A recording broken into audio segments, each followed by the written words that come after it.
Students, आज का हमारा टॉपिक है brief introduction to alkynes.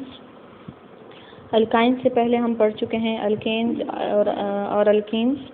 Alkenes और जो अल्काइंस आज हम पढ़ रहे हैं, तो ये तीनों क्या है? They are a class of hydrocarbon. Alkanes which contain single bond in which all the carbon atom are bonded singly through a sigma bond. Alkenes जिसमें एक डबल बॉन्ड होता है एटलीस्ट, और इसमें एक पाई बॉन्ड, डबल बॉन्ड में एक bond होगा सिग्मा और दूसरा होगा पाई।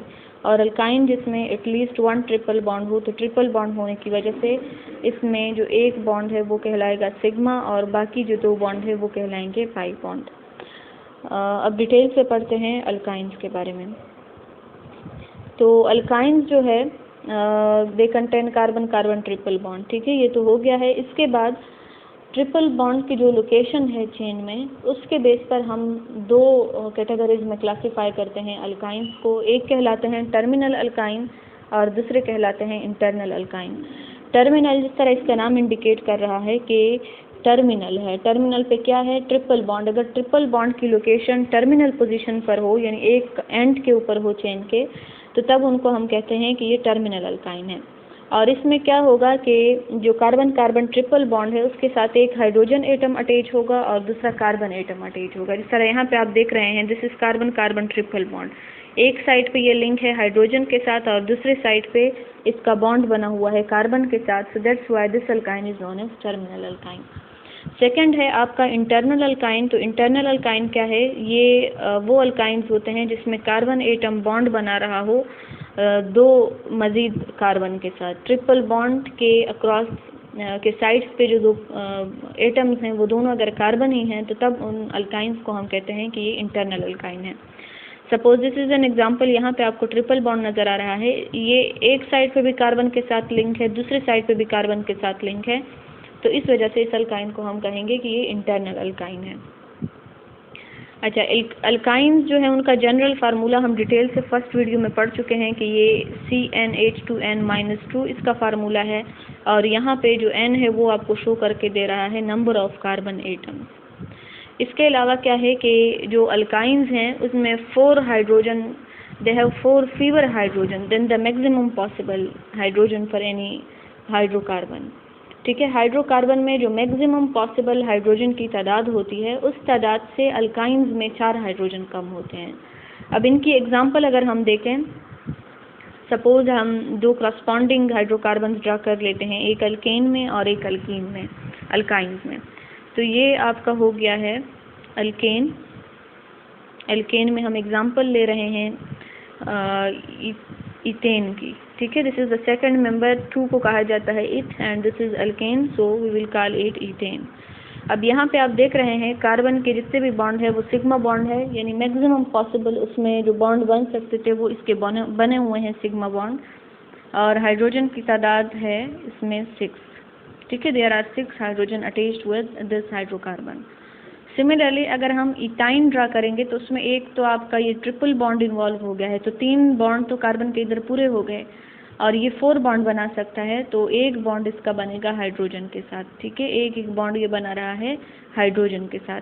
This structure is known as ethyne. Ethyne means there are, eth means there are 2 carbon and YNE is the suffix for alkyne, so its name will be ethyne. अब यहाँ पे hydrogen की तादाद क्या है? 2। तो अब इसको अगर हम कंपेयर करें, इसमें तादाद हो गई है 2 और इसमें 6, 6 - 2 = 4, यानी जो मैक्सिमम पॉसिबल उसमें हाइड्रोजन आ सकते थे उससे 4 हाइड्रोजन कम होते हैं अल्काइंस में, ठीक है। और इसके अलावा आपको क्या बता रहे हैं कि ट्रिपल बॉन्ड वो 2 डिग्री ऑफ अनसैचुरेशन इंट्रोड्यूस करता है कंपाउंड में।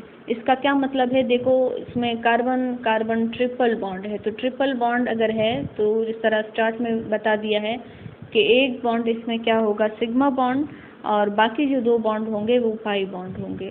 एक सिग्मा हो गया और 2 बॉन्ड इसमें क्या है? पाई है। अब ये जो पाई बॉन्ड है इसकी वजह से भी एडिशन रिएक्शन हो सकते हैं, इस पाई बॉन्ड की वजह से भी एडिशन रिएक्शन हो सकते हैं। एक अनसैचुरेशन अगर एडिशन हो सकती है तो उसको हम कहेंगे कि ये अनसैचुरेशन हो रही है। तो फर्स्ट टाइम अनसैचुरेशन इस पाई बॉन्ड की वजह से है, सेकंड टाइम अनसैचुरेशन इस पाई बॉन्ड की वजह से है, और इस वजह से हम कहते हैं कि ट्रिपल बॉन्ड में जो अनसैचुरेशन है वो 2 डिग्रीज की है, यानी ट्रिपल बॉन्ड किसी भी कंपाउंड में 2 डिग्री की अनसेचुरेशन इंट्रोड्यूस करता है, उसमें 2 टाइम्स एडिशन रिएक्शंस हो सकते हैं।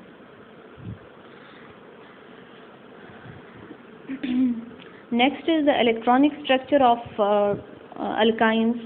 ट्रिपल बॉन्ड जो है उसका इलेक्ट्रॉनिक स्ट्रक्चर कैसे है, तो इसमें 1 जो इलेक्ट्रॉन पेयर है ट्रिपल बॉन्ड में वो सिग्मा बॉन्ड, ठीक है, ये हो गया है। यहाँ पे आपको जो ब्लैक लाइन से नज़र आ रहा है this one is sigma bond. और इसके अलावा कार्बन हाइड्रोजन के दरमियान जो लिंकेज है वो भी सिग्मा बॉन्ड है। इसके अलावा आपको लोब्स नज़र आ रहे हैं।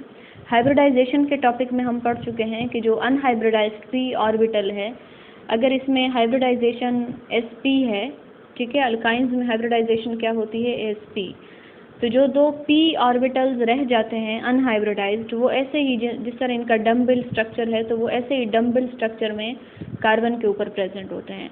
तो 2 p ऑर्बिटल्स चूंकि इनके अनहाइब्रिडाइज्ड हैं तो वो ऐसे ही डम्बल शक्ल में यहाँ पर मौजूद हैं। इस कार्बन के ऊपर भी 2 अनहाइब्रिडाइज्ड p ऑर्बिटल मौजूद हैं और ये 2 अनहाइब्रिडाइज्ड जो ऑर्बिटल हैं ये ऊपर नीचे एक दूसरे के साथ लिंक होकर पाई बॉन्ड बनाएंगे, ठीक है। ये देखें, ये एक की लिंकेज हो गई है और ये हो गई है आपके दूसरे पाई बॉन्ड की लिंकेज, और इस तरीके से ये 2 पाई बॉन्ड बनाएंगे। एक ये आपको रेड कलर में पाई बॉन्ड नज़र आ रहा है और दूसरा जो हम शो कर रहे हैं विद द ब्लू कलर, और इस तरीके से 2 पाई बॉन्ड बनेंगे। पाई बॉन्ड की जो इलेक्ट्रॉन डेंसिटी होती है वो above and below the plane axis होती है, ठीक है। यहाँ पे आप देख सकते हैं पर्पल कलर में भी एक नज़र आ रहा है, दिस इज़ 1 पाई बॉन्ड, और जो ब्लू कलर में नज़र आ रहा है this is another pi bond, और जो सॉलिड ब्लैक लाइन से आपको शो करके दिया हुआ है वो क्या है, sigma bond between the carbon carbon and carbon hydrogen. अच्छा, इसके अलावा जो पाई बॉन्ड अनहाइब्रिडाइज्ड हैं उनके ओवरलेप से 90 डिग्री का एंगल बनता है। जब वो ओवरलेप करेंगे और ये पूरा स्ट्रक्चर बनेगा तो एंगल इनका क्या होगा, 90 degree, and which blend into a cylindrical shape, और ये ऐसे दिखाई देते हैं जैसे इनका शेप साइलेंड्रिकल हो। ये देखिए यहाँ पे जो मिक्सिंग हुई है इनकी, तो ये ऐसे नज़र आ रहा है जैसे क्या हो, एक साइलेंडर हो। उनकी इलेक्ट्रॉन डेंसिटी कंप्लीट, ये दोनों पाई बॉन्ड एक दूसरे के साथ मर्ज होते हैं और ऐसे दिखाई देता है जैसे ये एक साइलेंड्रिकल शेप सिग्मा बॉन्ड के अक्रॉस बना हुआ हो।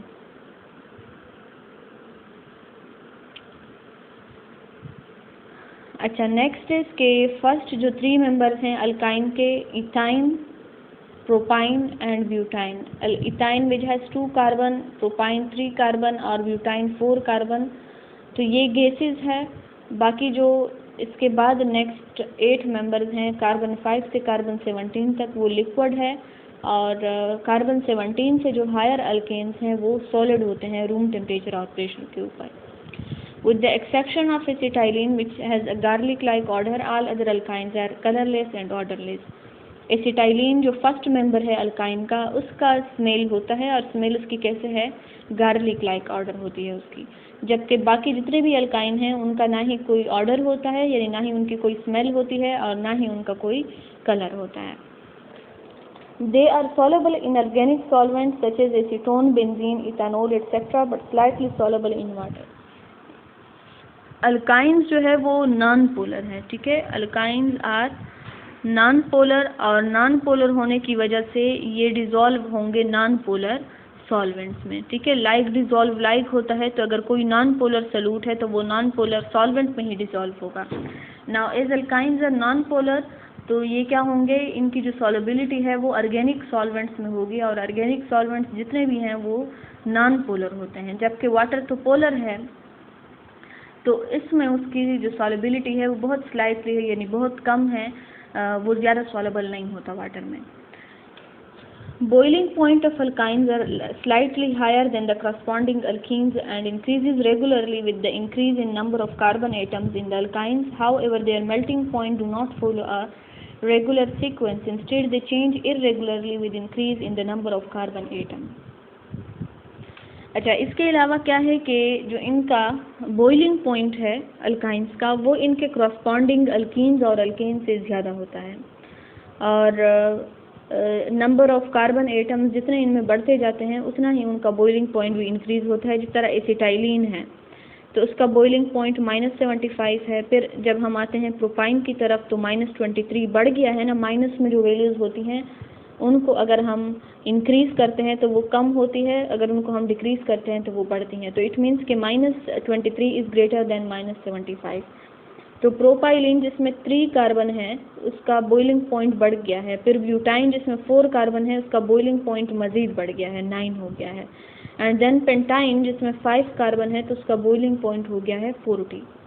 तो क्या बता दिया है कि अल्काइन का बॉइलिंग पॉइंट उनके करस्पॉन्डिंग अल्कीन से भी ज़्यादा होता है। इसके अलावा जितना हम उनमें कार्बन एटम्स बढ़ाते जाते हैं उतना ही उनका बॉइलिंग पॉइंट भी इंक्रीज़ होता है।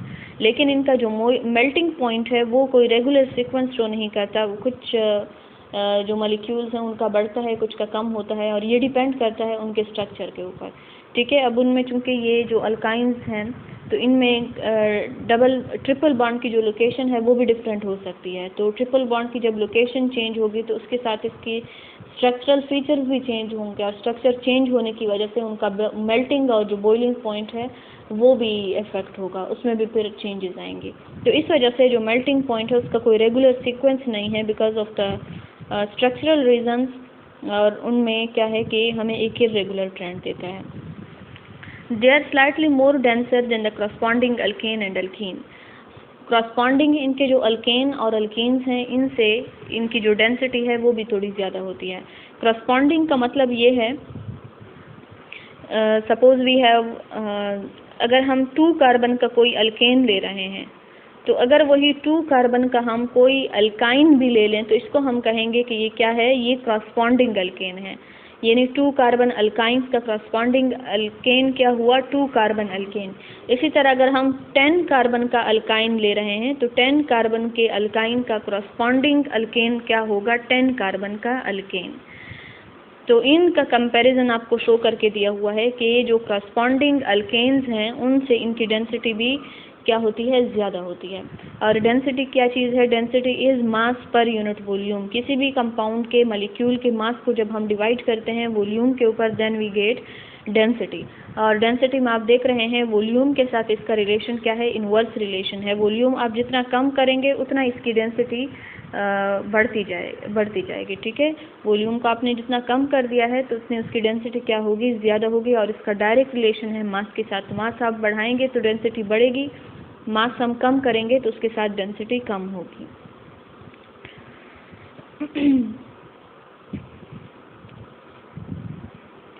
अच्छा, इसके बाद है बॉन्ड लेंथ।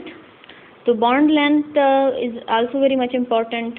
और बॉन्ड लेंथ में क्या है कि जो अल्काइंस हैं उनमें एस कैरेक्टर ज़्यादा होता है, तो उनका जो बॉन्ड लेंथ है वो स्लाइटली शॉर्टर होता है than the corresponding alkenes and alkanes. ठीक है, the bond length of alkynes is slightly shorter than the corresponding alkenes and alkanes. अब इसका मतलब देखो क्या है कि कार्बन कार्बन के दरमियान जो लिंकेज है यहाँ पर वो 1.54 एंगस्ट्रम है इथेन में, विच इज़ एन अल्केन। इसका करस्पॉन्डिंग अल्केन इथेन 2 कार्बन है, तो इसका करस्पॉन्डिंग अल्कीन भी 2 कार्बन का होगा और करस्पॉन्डिंग अल्काइन भी 2 कार्बन का होगा। करस्पॉन्डिंग जो इसका अल्कीन है 2 कार्बन, उसको कहा जाता है अल्कीन, और 2 कार्बन करस्पॉन्डिंग अल्काइन को कहा जाता है इथाइन। अब इसमें अगर हम कार्बन कार्बन बॉन्ड लेंथ को देखें तो यहाँ पे कार्बन कार्बन बॉन्ड लेंथ 1.54 है, अल्कीन्स में ये रिड्यूस होकर 1.33 एंगस्ट्रम बन जाता है, और carbon carbon triple bond alkynes में इसकी बॉन्ड लेंथ रह जाती है 1.20। यानी क्या मतलब हुआ कि जितना इसमें डबल बॉन्ड बढ़ते जा रहे हैं उतना ही उसका बॉन्ड लेंथ भी कम होते जा रहा है। इसी तरह अगर हम कार्बन हाइड्रोजन की बॉन्ड लेंथ को देखें तो carbon hydrogen bond length is 1.09 angstrom in ethane, it is 1.08 angstrom in ethene and 1.06 angstrom in ethyne. ठीक है, ये भी डिक्रीज़ होती जाती है। और इसका रीज़न क्या है कि जो अल्काइंस हैं उनमें चूंकि sp हाइब्रिडाइजेशन है तो उसमें s कैरेक्टर ज़्यादा है, और वो कंपाउंड जिनमें s कैरेक्टर ज़्यादा होगा तो उनके बॉन्ड लेंथ शॉर्ट होंगे because of the greater attractive force of the nucleus towards the electron. जो अल्केन्स हैं उनमें हाइब्रिडाइजेशन sp3 है, s का कैरेक्टर है 25%। जो अल्कीन्स हैं उनकी हाइब्रिडाइजेशन है sp2 and the character of s is 33.33। Similarly in sp hybridization the character of S is 50%। ठीक है, 100 को आपने डिवाइड करना है, 100 टोटल करेक्टर 100 होगा ना। यहाँ पे टोटल ऑर्बिटल्स 4 है, 1s और 3p 4। तो 100 को अगर हम 4 पे डिवाइड करें तो हमारे पास आएगा 25। तो मतलब अब इसमें s1 है, एक करेक्टर कितना होगा 25। इसी तरह sp2 है, तो sp2 में टोटल ऑर्बिटल कितने हैं 3, 2p और 1s। तो हम डिवाइड करेंगे 100 को 3 के ऊपर, और 100 को जब आप 3 पे डिवाइड करोगे तो यू विल गेट 33.33। तो s का करेक्टर यहाँ पे क्या हुआ 33.33। इसी तरह यहाँ पे sp है, देयर आर 2 ऑर्बिटल्स, तो हम 100 को डिवाइड करेंगे 2 के ऊपर, और 2 के ऊपर डिवाइड करने से वी विल गेट 50। तो इसमें s का करेक्टर क्या हुआ 50%। तो ये बात आपने याद रखनी है, this is very much important, कि जितना s करेक्टर इंक्रीज होगा उतना ही जो बॉन्ड लेंथ है वो भी शॉर्ट होगा। और ये क्यों होगा, क्योंकि s करेक्टर की वजह से न्यूक्लियस, कार्बन का जो न्यूक्लियस है वो इलेक्ट्रॉन को ज़्यादा अपनी तरफ अट्रैक्ट करेगा, और जब वो अपनी तरफ अट्रैक्ट होगा तो जाहिर बात है उसके बॉन्ड लेंथ में कमी आएगी। अच्छा, नेक्स्ट है एसिडिटी ऑफ अल्काइंस। तो एसिडिटी ऑफ अल्काइंस क्या है कि जो टर्मिनल अल्काइंस हैं दे show acidic behaviour. Terminal alkynes acidic behaviour show करते हैं। एसिड की जो जनरल डिफिनीशन है वो क्या है कि acid is a species which can donate a proton.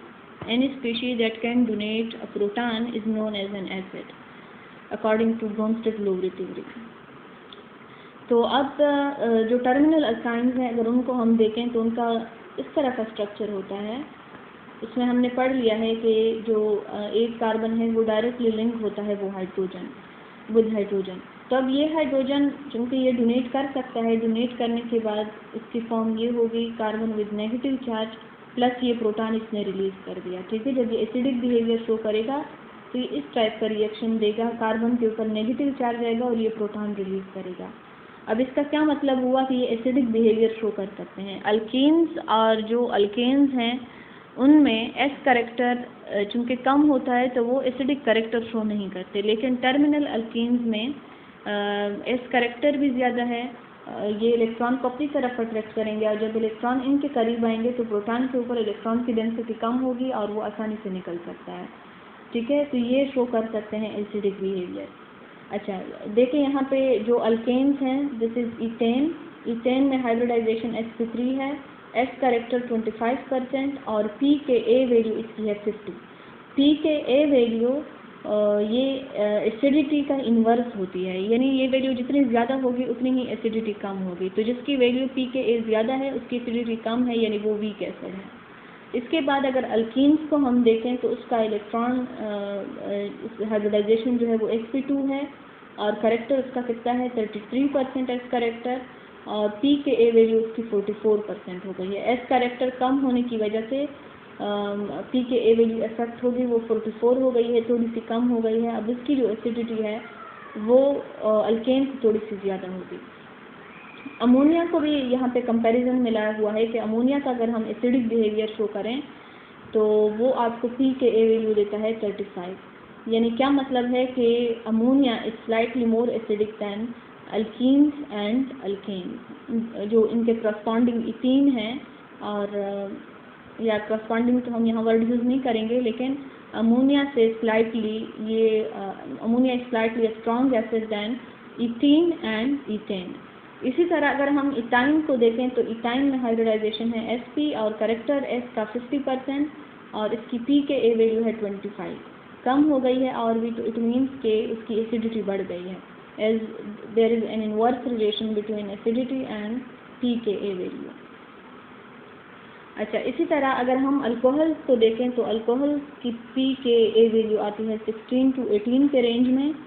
तो सीक्वेंस में ये बात आपने याद रखनी है कि सीक्वेंस में क्या है कि अगर हम कंपेयर करते हैं तो अल्कोहल सपोज़ आपको क्वेश्चन दे दिया जाता है कि कंपेयर करें इथीन, इथेन, अमोनिया और ROH यानी अल्कोहल की एसिडिटी, इनमें से कौन सा ज़्यादा एसिडिक है। तो आपको ये पता होना चाहिए कि अल्कोहल सबसे ज़्यादा एसिडिक होते हैं इन क्लासेस में। उसके बाद alkynes are acidic and then बारी आती है अमोनिया की। अमोनिया से फिर एसिडिटी कम होती जाती है अल्कीन्स की, और उसके बाद जो सबसे कम एसिडिक है वो है alkanes.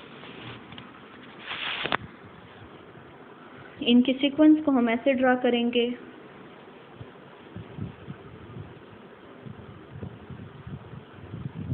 We will draw their sequence as, ये अल्कोहल है तो ये हो गए मोर एसिडिक, उसके बाद आ रहे हैं अल्काइन, एसिटाइलिन, फिर आपके पास आ रहा है अमोनिया,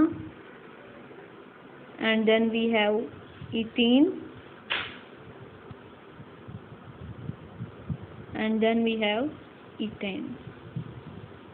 ठीक है, तो जितना हम यहाँ आते जाते हैं उतनी ही एसिडिटी कम होती जा रही है। ROH इज मोर एसिडिक, उसके बाद acetylene, then ammonia, then ethene, and then at the end ethane. Alkynes are unsaturated hydrocarbon like alkenes. ठीक है, अनसेचुरेटेड है मतलब मजीद इनमें एडिशन हो सकती है, and they resemble alkenes in most of their reactions. जिस तरह अल्कीन्स का हमने पढ़ा था कि वो एडिशन रिएक्शंस देते हैं, और चूँकि वो उनमें इलेक्ट्रॉन डेंसिटी है तो इलेक्ट्रॉन डेंसिटी होने की वजह से ये अट्रैक्ट होते हैं टुवर्ड्स अ पॉजिटिव चार्ज, तो ये खुद काम करते हैं एज अ न्यूक्लियोफाइल, और कोई इलेक्ट्रोफाइल फिर इनके ऊपर अटैक करता है जिसके ऊपर पॉजिटिव चार्ज होता है। तो ज़्यादातर जो रिएक्शंस हैं वो इनके भी उसी तरह है, यानी ये भी न्यूक्लियोफाइल के तौर पर काम करते हैं और कोई भी इलेक्ट्रोफाइल इनके ऊपर अटैक करके इनके साथ एडिशन रिएक्शन दे सकता है। However, alkenes which add one molecule of these reagents, alkynes add two molecule in a stepwise manner. ठीक है, अल्काइन भी अल्कीन्स की तरह हाइड्रोजन भी ऐड कर सकता है, इसमें हेलोजिनेशन भी हो सकती है, हेलोजन एसिड भी ऐड हो सकता है, बाकी एडिशन रिएक्शन भी ये दे सकता है अल्कीन्स की तरह। लेकिन फ़र्क क्या होगा कि अल्कीन्स में तो डबल बॉन्ड है तो उसमें 1 टाइम एडिशन होगी, और अल्काइंस में चूँकि ट्रिपल बॉन्ड है तो इसमें 2 टाइम एडिशन होगी।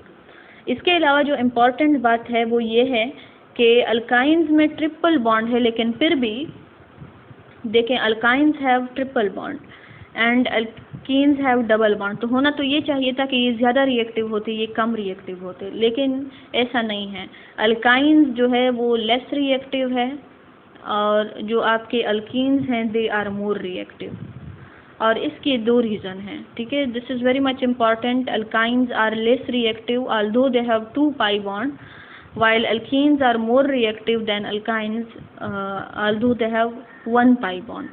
तब उसके 2 रीज़न है। रीज़न पहला क्या है कि in alkynes the 2 pi bond, the 4 lobes of which merge to form a single electron cloud. This cloud is cylindrically symmetrical about the internuclear axis and occupy a big volume. Thus electron density per unit volume becomes low. अच्छा, क्या बता रहे हैं कि जो alkynes हैं, alkynes में हमने पढ़ लिया है कि उसका जो ट्रिपल बॉन्ड है उसकी लोकेशन कुछ ऐसे होती है। ठीक है, इसके जो 2 पाई बॉन्ड है एक इस तरह ओवरलैप कर रहा है, ये 1 पाई बॉन्ड हो गया है, and this is another pi bond. अब ये ओवरऑल स्ट्रक्चर कैसे बनाता है? Like a cylinder. Its structure looks like a cylinder.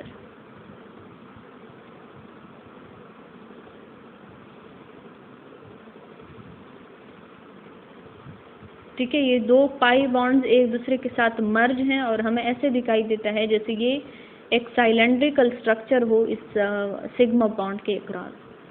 तब ये क्या करता है कि यहाँ पे इलेक्ट्रॉन की जो डेंसिटी है वो कम हो जाती है। अल्कीन्स में इलेक्ट्रॉन डेंसिटी ज़्यादा है, अल्काइंस में इलेक्ट्रॉन डेंसिटी कम हो जाती है। डेंसिटी क्या है? This is mass per unit volume.